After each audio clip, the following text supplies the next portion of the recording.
Of the press. May I begin by welcoming you to this session where we are here to present to you the work that has been done by a few organizations in the bar, from the Institute for Democracy, Economic Affairs and Ideas, to Kuzain Al-Abidin Mukris. President of Ideas is here. One side, Ful Wanjan, the Chief Executive of Ideas, and Trisha Yo is next to me. Representing the Center to Combat Corruption and Cronyism, C4, Ms. Cynthia Gabriel. Representing the Citizens Network for Better Malaysia, CNBM, is Dr. Ho Chai. Representing Transparency International Malaysia is Dr. Loy Keng Min and Mr. Chu Pai Kiat.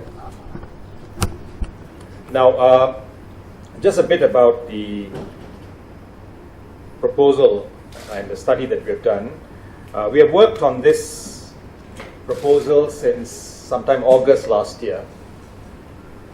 It is meant to be a comprehensive review with a view of reform of the MACC.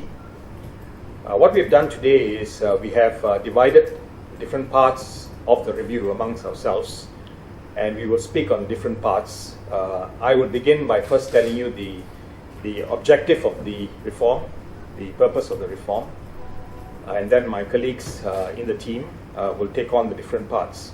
After that, we would have a question and answer session.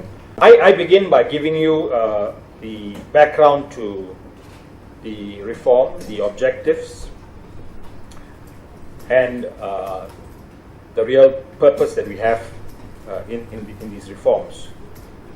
The MACC today, and I must say this at the outset before I go, the entire thrust of this reform is to strengthen the MACC, to make it better than what it already is. So please do not look at this as an attempt or in any way criticism of what the MACC is doing. We are here to strengthen the MACC, to make it more effective. We are looking at ways at making it more effective. Now, when one speaks of effectiveness, then naturally the first question that comes to mind is independence. How independent is the MACC? Therein lies the crux or the heart of the problem. The MACC, as it's set up today, is under the Prime Minister's Department. Immediately, that gives rise to a number of perceptions, rightly or wrongly. So that is something that we have set out to deal with, to give it independence from the executive, right? And an anti-corruption agency looking into serious matters like corruption must have the independence of the executive. Why? Because the executive themselves could be at the very end of a MACC or an anti-corruption investigation. So the executive must not be in a position or be seen to be in a position of either interfering or influencing the anti-corruption agency. So that clear demarcation, if you like, must be established. So that's really at the heart of this entire proposal. The MACC, as it stands today, is a statutory body. It comes under the MACC Act of 2009, Act 694. So its powers, its functions, its composition, it's all provided for in a statute. Again, there is a question of independence, because every statutory body which draws its powers and functions from a statute is subject to amendments in its powers and objectives by Parliament. And a mere majority in Parliament is sufficient to change the entire complexion of a statutory body. That is quite dangerous, because that again has serious implications to independence. But if that body was given a constitutional position, a constitutional standing, then it will have a degree of independence that the statutory body would not have. Why? Because if it has a constitutional standing, if it's a constitutional body, to amend the constitution you need a 2/3 majority, and that's not easy to achieve. So we have set out at the forefront to elevate the anti-corruption body in our country, the MACC, as a constitutional body. We propose that it should be called the Independent Anti-Corruption Commission, IACA. IACC, we have Independent Anti-Corruption Commission, we'll just call it ICC. All right? IACC on the slides. Now, leaving aside labels and how you call it, the importance that you have to take, the important point that you have to take is we are now creating a new constitutional body, a new constitutional commission. That commission will be set apart from other constitutional bodies such as the Public Services Commission, which is provided for under the Constitution. It will be set apart from the Services Commission. Public Services Commission is part 10. The other Services Commission that we have, it will be a separate body. In other words, you're creating a separate provision in the Constitution. It will be akin to the Election Commission. Why? Because the Election Commission is just not about the service of persons who serve in that commission, but it's also about the conduct of elections. So we have in mind this Independent Anti-Corruption Commission as a constitutional body to have full power in the fight against corruption in this country. And because of the constitutional position they enjoy, they will have that degree of independence from the executive, and their powers and functions cannot be easily altered by an amendment. Okay, that's the body, all right? The constitutional body. Then what happens on the ground? Because you may have a body at the level of the Constitution, but you will need a body that functions on the ground. By that I mean operational matters. The body that would run the everyday administration in matters involving the fight against corruption, the body that will be involved in the detection, investigation, and the decision whether or not a recommendation is to be made for prosecution purposes. So we propose that body would be called the Anti-Corruption Agency, a separate body which could be a statutory body. That's not a problem. All right. Now, how does the Constitutional Commission then interact with the body on the ground, the Anti-Corruption Agency? Well, putting it very briefly and simply, the Constitutional Commission will act as an oversight, over the Anti-Corruption Agency. All right, that's the two levels. That's how you separate it. All right. What becomes of the Malaysian Anti-Corruption Commission as it stands now? Well, we'll have to fit it into these two parts. All right, where you draw a distinction between oversight, because under the present statute there is oversight mechanisms. Oversight now will be taken care of by the Constitutional Commission. The actual operational matters also under statute now will remain and will be carried out by the Anti-Corruption Agency. All right, so that's the demarcation that we have in mind. I speak very briefly also on where we got this, because the next part is really on the appointment and composition of these two bodies that I've mentioned. But I want to just speak briefly, and I'll end my part of the presentation on this. Now, this idea of an independent anti-corruption constitutional commission is not new. It is recognized both under the United Nations Convention Against Corruption, the need for independence in the body that fights corruption. It is recognized in a number of other jurisdictions. Number of other jurisdictions have actually elevated and established their anti-corruption agency as a constitutional commission. And when one looks at the background as to why they've done it, it is very much what I've just told you. It is to give it that degree of independence, all right, put it above the pale of possible interference or influence by the executive. So this idea to have a commission, the independent commission, is something that has really come about, having looked at the way in which corruption is being fought in an effective manner in other jurisdictions, right? And they have that demarcation I just mentioned, a constitutional commission at the constitutional level, and on the operational level, agency that would fight corruption. Right? Now, I'm going to stop there because the next part is on the appointment and composition of this commission, and that will be taken on by Tricia. Tricia, you. Yes, thank you. Okay, good morning everyone, members of the media, friends, colleagues from our other organizations in this coalition.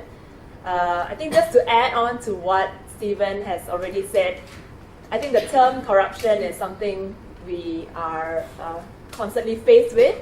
This is a problem and a challenge, but we decided to come together to fight corruption in the way of giving an institutional strength to the MACC, or the current MACC. I'm now going to talk about how this IACC, the Independent Anti-Corruption Commission, is to be composed of and how the appointment process is going to be made.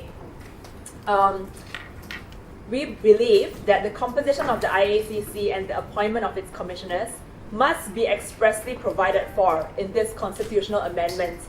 This means that the process itself needs to be put into the constitution itself. What we're saying is for the IACC to consist of a maximum of 15 members, which includes a chair. And this is very important, to have a cross-section of society. What we hold is, if this amendment should be made, the IACC should consist of at least 40% from civil society, with the relevant experience, educational qualifications, and recognized competence necessary to discharge their functions at the IACC. This is extremely important to strengthen and to further strengthen the fact that the IACC will indeed be independent. Again, this is not plucked from a vacuum, because Section 13, subsection 3 of the current MACC Act 2009 already provides that the MACC Advisory Board, in inverted commas, shall be persons of integrity who have rendered distinguished public service or have achieved distinction in the professions. So what we're saying is that it is not entirely new to have civil society within a commission, and we hope that this will be received well by government. There are other precedents as well. Suhakam, for instance, in the Human Rights Commission Act 1999, Section 5, subsection 2, Suhakam is required to consult a committee in appointing its members, which consists of 3 other members from amongst eminent persons to be appointed by the Prime Minister. So again, there is precedence in other commissions for outside civil society to be incorporated into the commission. And also, this is not something new. We're not plucking it from the air. There is precedence in many other countries like Indonesia, Brazil, the Republic of Korea, all of which have civil society representation in their respective anti-corruption bodies. So a minimum of 40% civil society representation, I stress, will further strengthen the independence of what we propose as the IACC. So that's to do with the composition.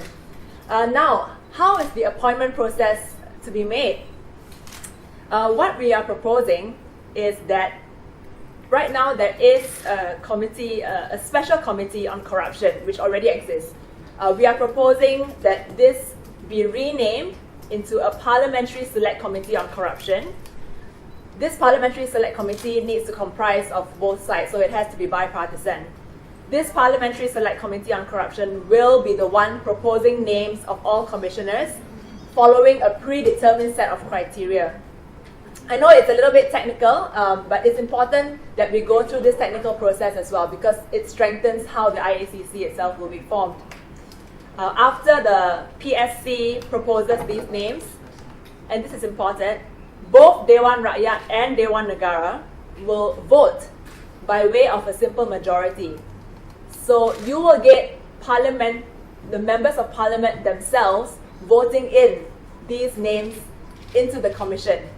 This is quite new. It's not been done in Malaysia before, but we really believe that this allows Parliament to have its position made with regards to the names in the Commission.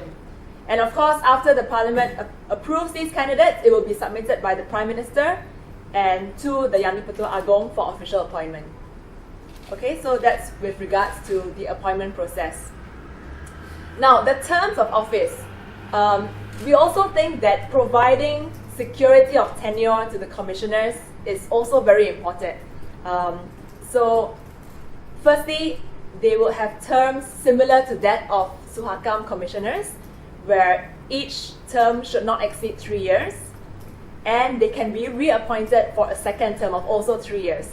So the maximum term of office for commissioners would be 3 years times 2 terms, which is 6 years. And another unusual provision which we are proposing is that there's a need to stagger the appointment of commissioners to ensure continuity, so that not all the commissioners are brought on board and will leave at the same time. So what we propose is that the first 8 persons, for example, will be appointed in the first year of the IACC, and then the next 7 persons will be appointed in the second year, bringing the number to 50. This is just a proposal, but the main point of this is that we would like to stagger the appointment of the commissioners so that there's continuity. Why is it important to have security of tenure? It is important to ensure that there's a higher level of independence, transparency, and ultimately this boosts confidence in the IACC. The final thing I'll talk about is dismissal. Now, how will the commissioners be dismissed? We are proposing for the commissioners to have security of dismissal similar to a judge of the federal court. Okay, so there would need to be a tribunal, a special tribunal drawn from the Parliamentary Select Committee on Corruption that I mentioned earlier, and due process must be followed so that the right to be heard is complied with. And finally, the tribunal would recommend to Parliament, and then this would be confirmed and voted for by 2/3 majority of the MPs. So it's very clear that these proposals for appointment of the commissioners and the composition of them are very important to be adhered to ensure independence. So it's not just enough to have a constitutional provision that gives IACC strength and independence without also incorporating these mechanisms within the IACC to make for a more robust and independent commission. Speak on the appointment of the chairperson. Good morning, everyone, members of the media, colleagues from the various organizations that have come together to put this very substantial memorandum forward. Now, my task is to continue from Trisha, which is to essentially focus on the appointment of the chairperson. Now, we all know how important that is, and that cannot be understated. The chairperson of the MACC is crucial to establish the independence of the IACC, which is the proposal that we're putting forward. Now, in terms of the appointment of the chairperson, we are proposing that the chairperson is elected among the IACC commissioners and will serve a term of office for a period of 6 years, and is eligible for reappointment for a second term for a period of 6 years with a maximum of 2 years. So 6 times 2 is 12. Now, why are we doing this? This is to emphasize the point that Trisha mentioned, which is continuity. This is very, very important, especially with regard to the chairperson, the head of the IACC, and in recognition for the need to establish independence and transparency in all the works of the IACC. The constitutional appointment of the chairperson is critical and is crucial, and it does not need to be stated in the current context of the Malaysian situation where investigations are going on. The removal and appointment of the chairperson of the IACC is very critical, that it's a constitutional appointment. So the way in which the appointment and removal is made is key, and it's very important to establish the independence and the strength of an IACC and an Anti-Corruption Commission that we hope to establish in the future. Thank you. Thank you, Cynthia. I call upon Dr. Ho Chai to speak on the powers and functions of the proposed IACC. Morning, members of the media and the fellow colleagues. The IACC will adopt all the functions and the powers of MACC that are spelled out in Section 7 and Section 10 of the MACC Act of 2009, and also delegate these down to the implementation agency, the anti-corruption agency, where appropriate. Firstly, the functions of MACC. So in addition to the existing functions under Section 7 of MACC Act 2009, we have also recommended the adoption of other general functions practiced by other jurisdictions, such as promoting the values of honesty and integrity in the organization of the state, highlighting possible flaws in the laws that militate against the fight on corruption, identifying the sources of different types of corruption existing against the backdrop of Malaysia's socio-economic conditions, and proposing recommendations for appropriate action, carrying out research on the prevention of corruption and recommending improvements, and providing annual reports to Parliament on its performance, just like the Auditor General's report. Yeah? Regarding the powers of IACC, we have recommended the IACC be accorded additional powers beyond merely policing powers listed under Section 10 of the MACC Act. Now, these are taken from the constitutions of other jurisdictions. These powers include, are very important, recruitment of all ACA staff, including the Director General of the Anti-Corruption Agency. Yeah? They have to have full independence in their recruitment of the key people. Termination of services of recruited staff, authorize investigations, issue subpoenas, fine any person for contempt of any subpoena or order. Question suspects thoroughly or to require them to disclose all relevant information truthfully, and make such orders as are necessary as a consequence of its findings. So there are other provisions as well to enable IACC to perform its functions effectively. We have also recommended other provisions that have been adopted by other jurisdictions.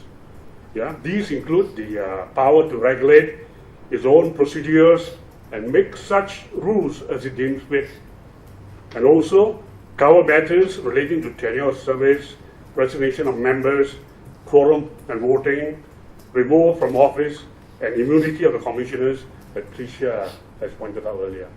Thank you. I also wish to recognize Mr. MACC here, who is also from CNBM, key member of the team that has worked on this. Mark is right at the end of the paper. May I then now invite Dr. Loy Keng Min from Transparency to speak on remuneration and reporting functions. Good morning, ladies and gentlemen, members of the media, colleagues. Most importantly, the final aspect of this constitutional position, the member of this newly proposed IACC is none other than their remuneration, right? We discuss around and see what kind of the scheme that is most ideal.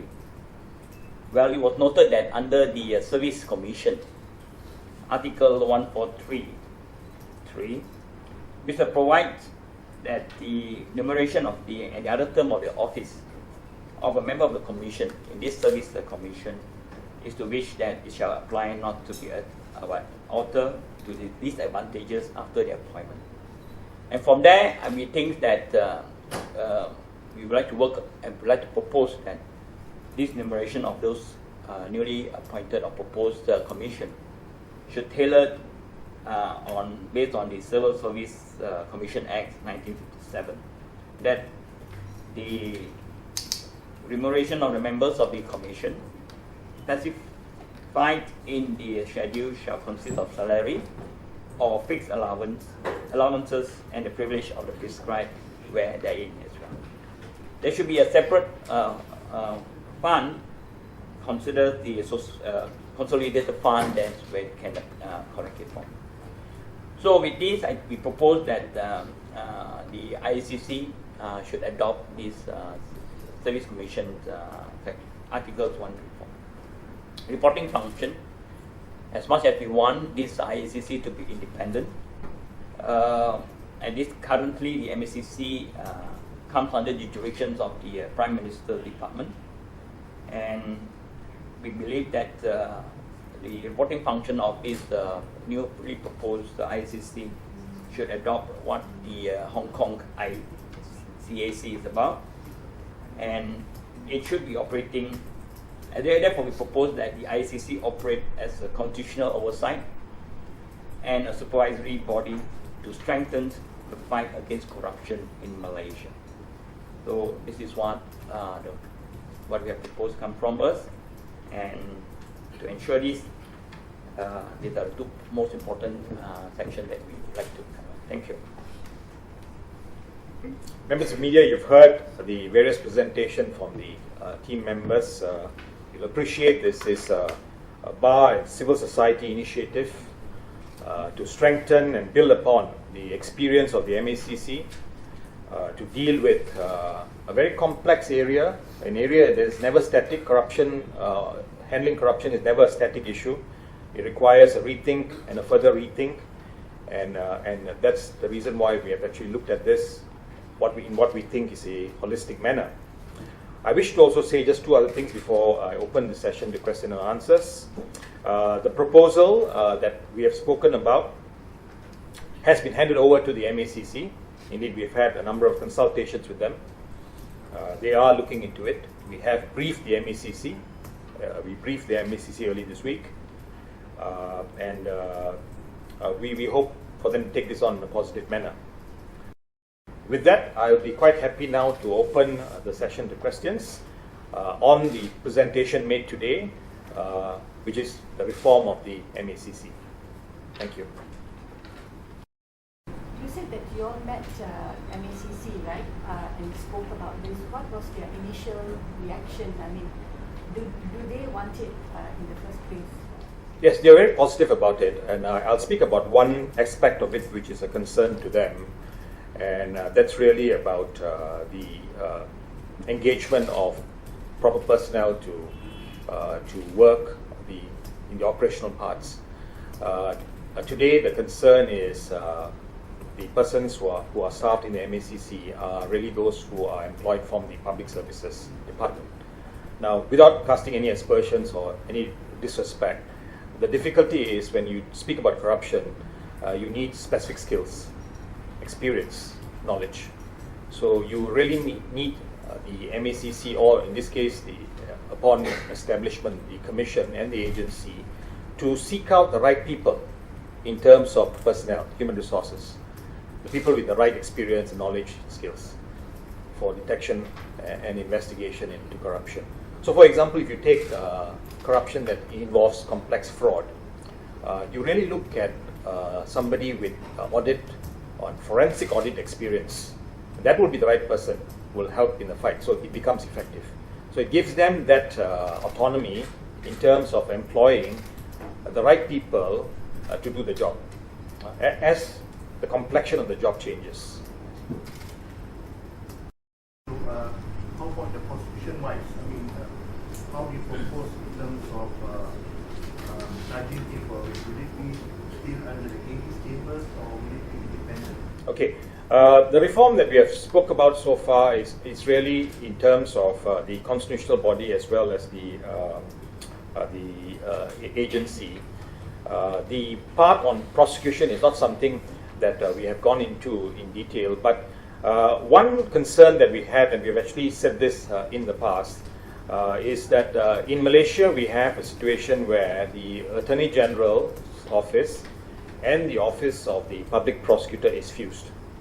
If you look at other jurisdictions, the UK now, Hong Kong, that office is separated. So it keeps the Attorney General's office, which is in most Commonwealth jurisdictions, is a political appointment, and the Attorney General then becomes the advisor to the government. It keeps the public prosecutor's office separate from the Attorney General, and the public prosecutor then is the person who is vested with public interest functions, decides as and when a prosecution should be referred. So that's the long-term reform I think we should look at in terms of the structure that we have and what we have in what we see in other jurisdictions. All right, but as you note, the presentation we made today is really on the constitution part, how we create a constitutional body, as well as how the agency functions on the ground. Complaints by the MACC is that they don't have constitutional powers to act independently to charge people. Yes. How do you address this problem? How do you suggest to address this problem? I think, Hafiz, just to answer, I'll have to reiterate what I just said. We have to look at it in a structural way and look at the models that we have in Hong Kong and the UK, where you look at a separation of the office of the Attorney General and the public prosecutor. That should be the way to handle it at that level in terms of prosecution. So it cannot be addressed in what you are proposing now? It is not in what we have actually proposed at the moment, the structure, because if you look at the proposal that we have made, it's actually a structural change into how the MACC is to function. You need to deal with that first. You need to deal with the independence first. Once you have vested them with independence, once they have that independence, then there are other things that we have to look at. Just not that, because in the study proper, and that's actually spelled out in the press release, we did not just look at the structural parts, we also looked at whether or not you need to amend certain parts of the MACC Act as it is, to give the MACC more strength in terms of legal provisions within the statute itself. We also looked at complementary statutes, because corruption is never something that you can put in a silo and deal with as under one statute. So we have other statutes we are also concerned with: the Official Secrets Act, the Whistleblower Protection Act, the Witness Protection Act. We have looked at all of that as well. All right. So it's in that sense it's a very comprehensive review. But the proposal that we have made to the MACC, and we are taking this in stages. The first stage of the proposal is really the structural reforms, the independence of the MACC from the executive, created by a constitutionally mandated body. To the election commission, right? Yes. Like that. But even currently with the election commission, we have issues of independence. Yes. So will that still be there? I mean, is that something that you cannot plug? Okay, the comparison I made is in this way. The Election Commission is actually dealt with separately from service commissions. So it has separate, but we deal with our concerns in terms of the IACC in the way it's composed. If you remember, my colleague Tricia spoke about the composition. All right, when you have that sort of a composition with a 40% civil society participation, and where that participation is actually parliamentarily mandated because it goes through Parliament, then the entire complexion of the organization changes. All right, you have in that sense transparency and accountability in the way it functions. So that's the way we would handle that.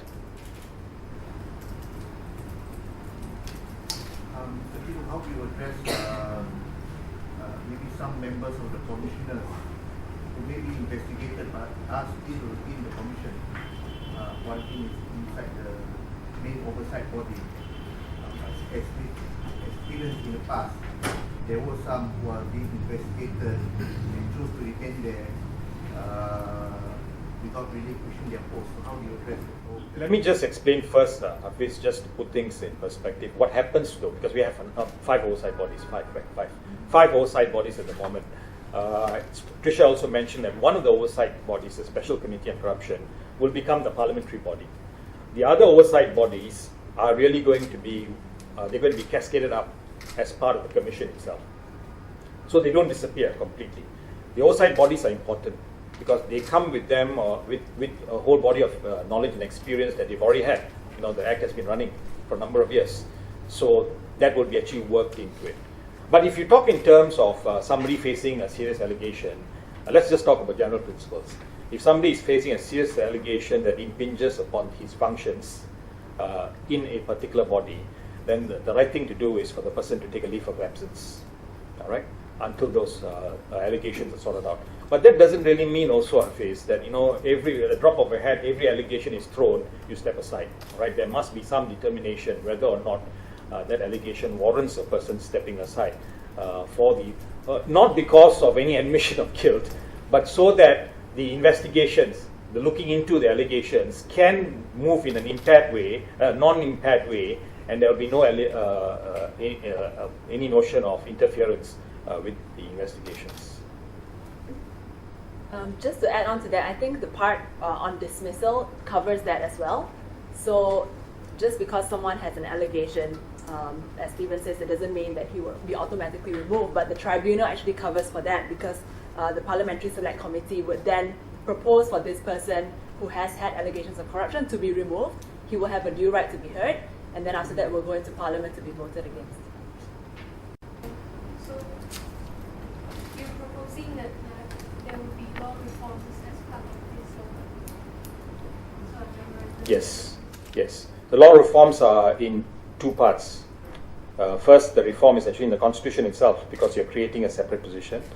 Then the reform is on the ground level, the statutes that we mentioned, the MACC Act and the other complementary statutes like the Official Secrets Act, Whistleblower and Witness Protection Act.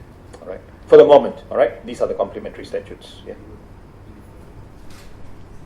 I think independent, you mean that those people appointed to have political affiliation? Because at present, I think some of them in the present commission, they might have political affiliation due to them being appointed to the position at present. That has to do with the predetermined criteria that needs to be set beforehand. So even before the Parliamentary Select Committee on Corruption can propose these names, they have to fulfill a certain criteria, which can be determined by the Parliamentary Select Committee. So we don't have those criteria here right now, but at least these people should have relevant experience, the educational qualifications, recognized competence necessary to carry out their functions. So this criteria will be the one and the gauge by which you are even qualified to be nominated as a commissioner. And hopefully that covers the other links that are not very savory. Yes. So- Cynthia, yes. Yeah, Sorry. yeah. Yeah, so the appointment of chairperson, we won't have a situation where the person is elevated to cabinet post or something like that, what we see now.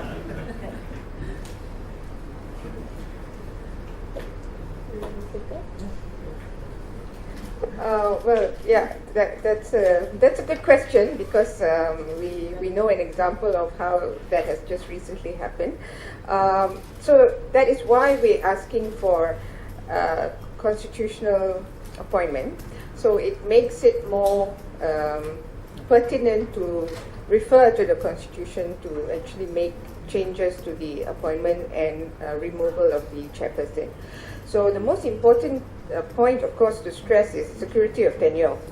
So if that is not there, then the chairperson would obviously find it very difficult to carry out his duties, especially when it comes to investigating persons in high office in the executive. But in the event of the appointment into the executive and so on, the appointment or the change must actually be constitutional. And that is the surest and most important backing that we Malaysians should get. And notwithstanding such an appointment, the Commission will carry on with its functions because there's still a requisite quorum. We have provided for example, a case of vacancy, if you like. We've provided for the commissioners themselves to actually elect somebody else to step into the shoes, and the work carries on. Thank you very much, members of the media, for coming. I don't know whether I should be apologizing for this, but I still will apologize. I have no clue why this is happening here today. All right, in this way, and it's all so clogged up here. The traffic outside. Yeah. So if you had some trouble getting here, please accept my apologies.